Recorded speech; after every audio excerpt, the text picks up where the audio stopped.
আজকে আলোচনা করব বাংলা ব্যাকরণের যে বোর্ড বইয়ের পরিবর্তন হয়েছে, কি পরিবর্তন হয়েছে আর কি কনফিউজড হতে পারে আমাদের এক্সাম হলে সেই ব্যাপারে।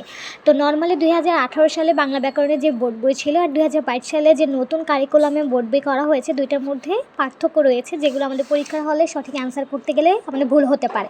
সো প্রথম কোয়েশ্চেন হলো স্পর্শধ্বনি। স্পর্শধ্বনি আগের বইতে ছিল 25টি, কিন্তু নতুন বই অনুসারে হয়েছে 20টি। সো আমাদের স্পর্শধ্বনি আসলে আমাদের নতুন বই অনুসারে 20টি দিতে হবে। দেন উষ্মবর্ণী আগে ছিল 4টি। উষ্মবর্ণীর ধ্বনির মধ্যে ছিল তালবস্য, দন্তস্ব, মধ্যাহ্নস্বর, হ, কিন্তু বর্তমানে হয়েছে 3টি, তালবস্য, দন্তস্ব আর হ। তার মানে হলো আমাদের যদি ধ্বনি আসে তাহলে আমরা অ্যান্সার দিব 3টি। তারপরে উচ্চারণের স্থান অনুসারে ব্যঞ্জনধ্বনি ছিল 5 প্রকার, কণ্ঠ, ওষ্ঠ, দন্ত, এগুলা ছিল, কিন্তু এখন করেছে 7 প্রকার। আগের 5টার সাথে 2টা নতুন অ্যাড করা হয়েছে, সেটা হলো কণ্ঠনালীয় আর একটা দন্ত্রনালীয়।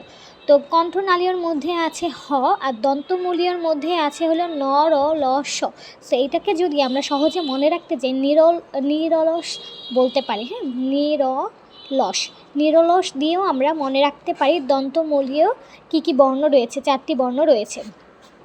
উৎস অনুসারে শব্দ আগে ছিল 5 প্রকার, কিন্তু এখন করেছে 4 প্রকার। তার মধ্যে একটা বাদ দেওয়া হয়েছে, সেটা হলো অর্ধ তৎসম, এখন আর নাই। তার মানে আমাদের উৎস অনুসারে যদি শব্দ থাকে এখন হবে 4 প্রকার। পদ অনুসারে আগে ছিল 5 প্রকার, এখন করেছে 8 প্রকার। ইংলিশে যে পার্ট অফ স্পিচ আমরা পড়ি সেখানে যে 8 প্রকারটা আছে সেই অনুসারে বাংলার পদ করা হয়েছে 8 প্রকার। তো নতুন যুক্ত হয়েছে অনুসর্গ, যোজক এবং আবেগ। তো অনুসর্গ বলতে বোঝায় প্রিপোজিশন, আবেগ বলতে বোঝায় হলো ইন্টারজেকশন, আর যোজক বলতে কনজাংশন। এই 3টা নতুন যুক্ত হয়েছে। সমাজ আগে ছিল 6 প্রকার, এখন হলো 4 প্রকার করা হয়েছে। বাংলা ভাষার অবস্থান আগে ছিল চতুর্থ অবস্থায়, এখন হয়েছে ষষ্ঠ। তো এটা খুবই ইম্পর্টেন্ট, কারণ এটা প্রতি বছর হয়তো বা কয়েকদিন পর চেঞ্জ হয়, সেটা নিয়ে আমাদের খুবই কনফিউজ থাকে।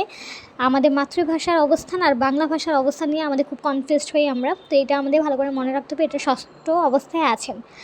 কারক 6 প্রকার, 6 প্রকারই আছে কারক, কিন্তু সম্প্রদান কারককে বাদ দিয়ে এখন সম্বন্ধ কারক করা হয়েছে। সো আমরা নতুন বই থেকে সম্বন্ধ কারক কোনটা সেটা ভালো করে জেনে যাব। এছাড়া জ্যোতিচিহ্ন আগে ছিল 12টি, এখন করা হয়েছে 14টি। তার মানে এই পুরাতন বই আর নতুন বইয়ের মধ্যে এইসব পার্থক্য রয়েছে। সো আমাদের পরীক্ষার হলে ভালো করে এগুলো খেয়াল করে যেতে হবে, যাতে আমাদের কোনো ধরনের ভুল না হয়। ধন্যবাদ সবাইকে।